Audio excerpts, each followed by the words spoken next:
Okay, so today I'm ranking my commander decks. I've got three of them that I'm not gonna even go over because they're in various states of being reconstructed. I had some issues with them that I was fixing, and I just haven't fully rebuilt the deck yet. They're not completely fixed, so they're gonna stay out of the running because I'm waiting on some cards for them. Various degrees of waiting, but waiting nonetheless. So we're going to start out with the bottom tier, and before I get into it, I'm basically just rating these off of the playability, how easy it is to just get decent cards out of the deck, how well it does what it's supposed to do, and basically how much I actually enjoy playing it, and how good of a chance it has to win against any of my other decks. So, number 9, the last one here, is my Essex deck. I've built this around Essex Fractal Bloom, and this is a control deck. This is my least favorite deck to play because of that. I hate control decks. I don't play them a lot, but this deck revolves around milling, counter spells, anything that as a player in any kind of game you don't want to run into. I hate running into people that just plaster you with counter spells. This does that, and it does it in spades. It does what it's supposed to do really well, but any of the times that I've played it against any of my friends that play with my commander decks, it doesn't seem to get a good draw consistently, which could be an issue for any deck depending on how you redistribute your mana, how often you do it. But in the case of this, it didn't seem to really matter. There's nothing in this deck in particular that is going to be crazy as far as creatures. You're winning by countering everything else, essentially, and milling their deck down. But going to my next deck, this is the one and only precon that is in this. This is not a low. Sorry, no, that's wrong. We're gonna go with my mono red, and this is a burn deck. That is why it's ranked 8. I think, again, if I'm playing this against the Essex deck, this is definitely going to beat it. And it runs off of a Chroma Angel of Fury. A couple of nice things with this commander: you get protection from white, protection from blue, so all those counter spells, fuck them. You can't counter this. I put this deck together more or less to kind of teach one of my friends how to play, especially with the aggressive aspect of red. I learned on a mono red deck. I don't necessarily suggest a mono red is a starting deck for everybody, but it's a good spot. It is a good spot to start. You get to learn the aggressive aspect of it, and you get to figure out very quickly, especially if you're playing against people with multicolor decks or really any other color besides red.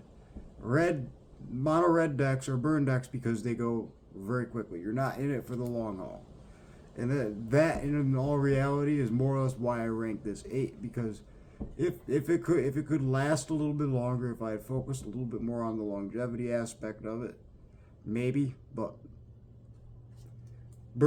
I love my burn deck. I ran a burn deck for so long. It's red and green were the two colors I learned a lot more about first. So those are the two colors I gravitate to most. I'm kind of disappointed in this deck.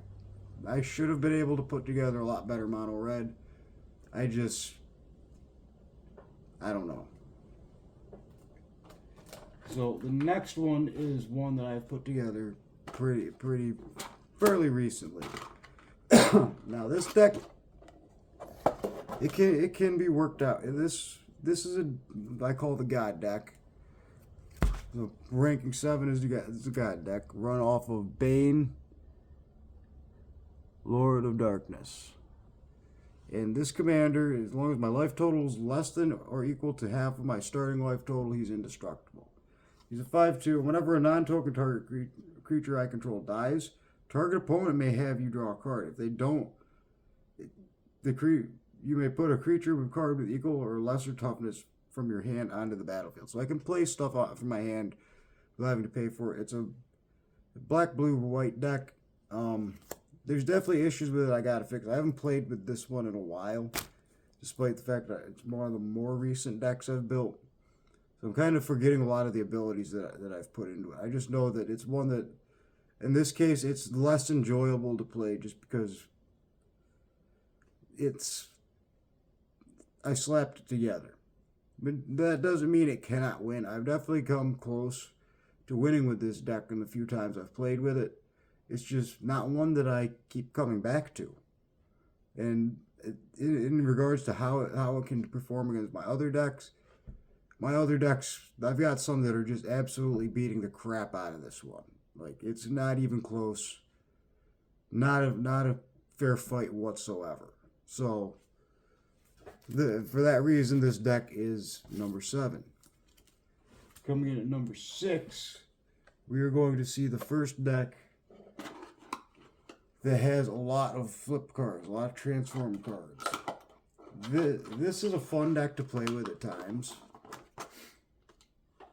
It's just not the most powerful. It's really fun to play with. It can definitely get you some wins.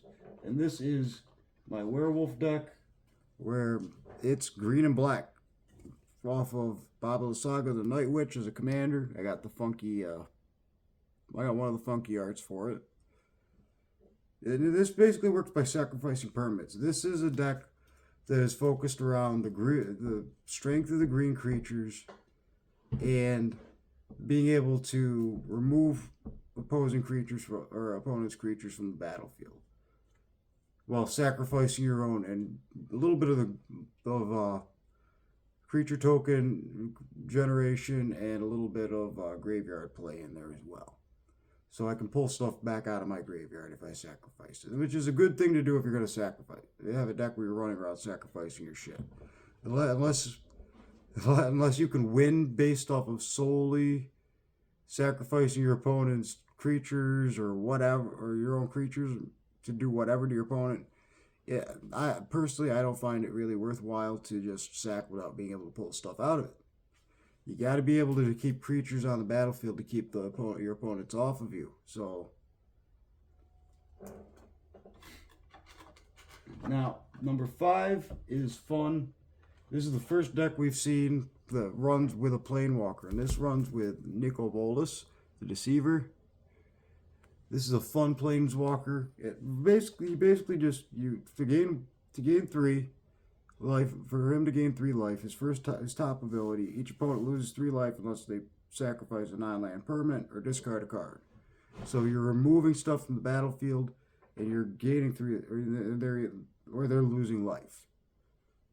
If you're in a game where you have an opponent that does not have much on the battlefield, maybe they got beat up on a little bit already by someone else in the pod, great alternative. This is a great way to hurt them, because now they're forced in a situation where if their life total is low from just taking damage, they may not want to take that 3 life, but at the same time they may not logically, strategically have enough reason to sacrifice that creature, or if they don't, or they may not want to discard something from their hand. So good ability there.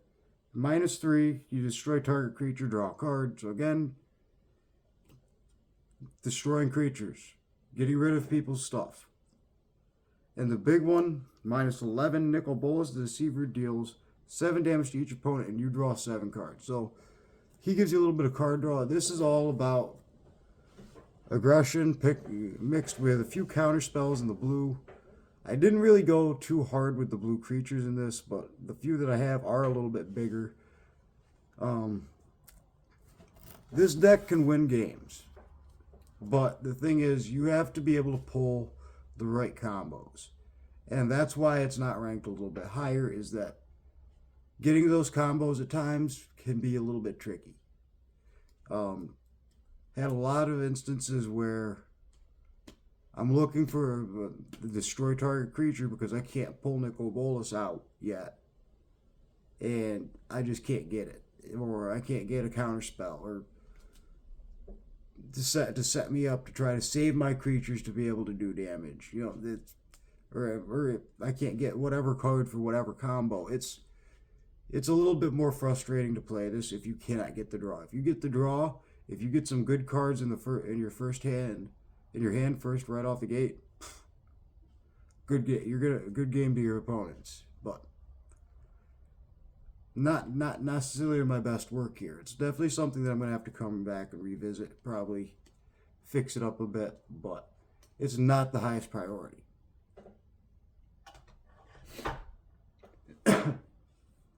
This one might be a little more hated as far as my ranking of this, because it is a precon. This is the Grave Danger precon, for those of you who don't know about it. This runs off of cedh. This is a graveyard deck, 100%. This is, honestly, if you're a beginning player and you're looking for something to teach you about how a graveyard deck works, this is the one. You can get it for $25. It's got a lot of really nice cards. Some of the ones I can think of off the top of my head, Zombie Apocalypse, where you basically take all the zombie creatures, which is most of the creatures in this deck. Almost the entirety of this deck, in fact, is zombies. You take your zombie creatures and you bring them out of the graveyard with Zombie Apocalypse, and you put them all tapped on your battlefield without paying their mana cost. The Grimoire of the Dead removes all opponents' creatures. If you set it up right with the right combos, you can. There's other cards in here to be able to bring out all your creatures, plus even your opponents' creatures. You can beat the crap out of your opponents with their own creatures out of their graveyards without paying any extra mana cost for it. This is a really fun deck to play with. cedh, which I've got the foil for this one. cedh enters the battlefield, you mill 4 cards. Once during each of your turns, you can cast a zombie creature spell from your graveyard. This is an OP deck. This is the only complaints that I have is that there's a lot of high cost cards in this deck in terms of the mana value, how much you have to pay for every card. When I build a deck, I try to keep the mana cost a little bit lower. So I have, not that I don't put big expensive creatures in a deck, or big expensive enchantments or sorceries, instants, whatever. I just don't put as many of them. I put a lot more low mana cost cards in a deck so I can just spit creatures out if I need to. It pays off. If you look for the creatures that you want to do the most damage, you can put 4 or 5 big creatures in there that cost a lot of mana. You're gonna be fine. But definitely put the majority. I put the majority of my creatures as low cost, as low cost as possible for what I need them to do. That brings us to number 3. This is one that I have built recently. This is the only one that I have actual dragon skins on too, that's going to be one of my next big investments, is going to be putting dragon skins on all these probably. But this is the Soul of Windgrace deck. And no, not that Soul of Windgrace. This one revolves around sacrificing your lands to do stuff. Either discarding a land after paying a forest and negating 3 life, paying 1 red, 1 generic, discard a land, draw a card, and then 1 black, 2 generic, discard a land, Soul of Windgrace gains indestructible to the end of turn, tap it. So you can save your Soul of Windgrace, you can save your commander. It's not too crazy of a deck, but this is one that, because I tend to I put 40 lands in any of my commander decks, which I've heard a lot of people say 36. I always put 40, and I like to have that extra mana in there so I can get stuff out quicker. I'd rather have extra mana to be able to potentially get it a little bit sooner than extra enchantments, creatures, sorceries, whatever. This deck runs really well sacrificing lands, because you can just, when you attack, you just bring it back. Whenever it enters or attacks, you may put a land from your graveyard onto the battlefield tapped under your control. You sack your lands, you attack the next turn with it, you bring it back. It's recycling lands. This deck I've won with quite a bit. its power level is a little bit higher than the average, or than the other decks here. I'd say the average power level of the other decks we've talked about so far, with the exception of Grave Danger, you're probably talking like a mid to high 3 in terms of how good it is. Maybe even a high 2 with some of these, like the Essex deck. I hate that deck. I try very hard not to play that. The only time I ever bring the Essex deck out is if there's someone that I know is just going to be an asshole, and I just want to ruin his day because he's just going to be a dick.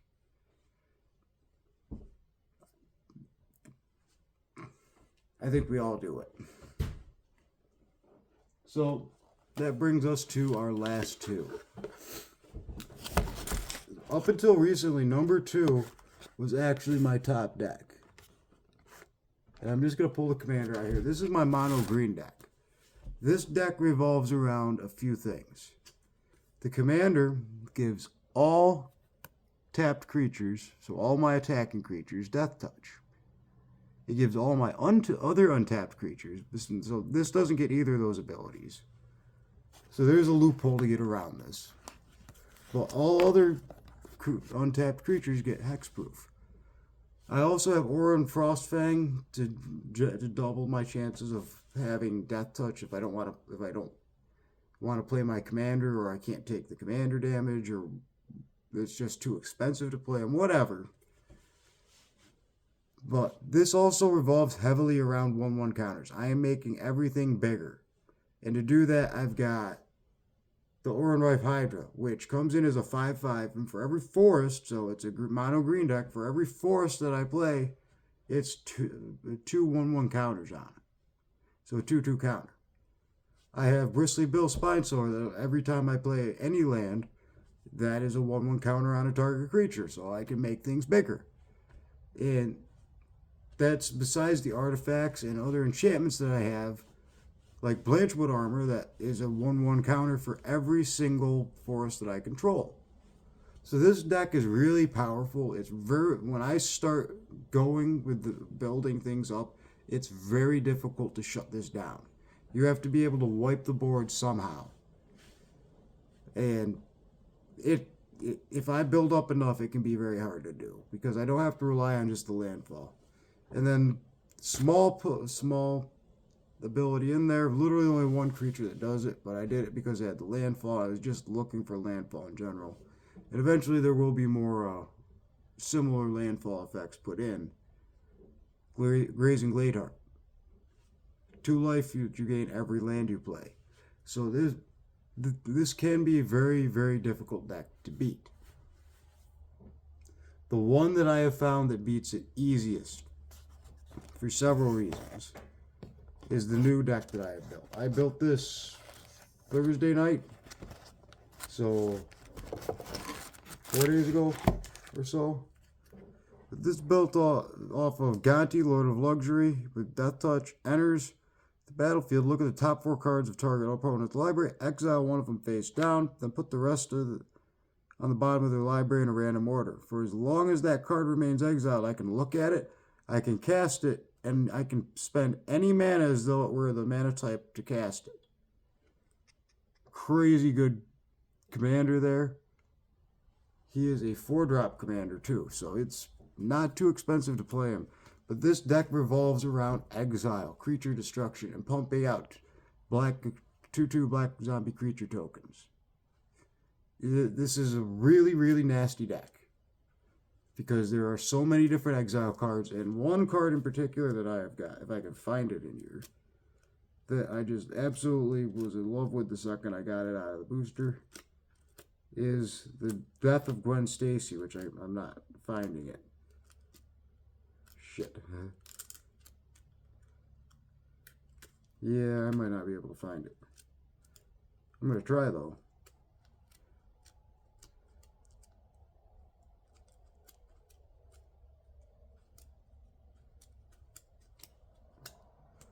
Wow. You ever looked through a 100-card commander deck without finding the card that you're looking for first? knowing about where it is, yeah, it's fun. Watch, it's gonna be right up at the top. Well, either way, that's a saga, and it allows me to do something 3 times, once every 3 turns. To destroy target creature, so on and so forth. This deck revolves around removing your shit.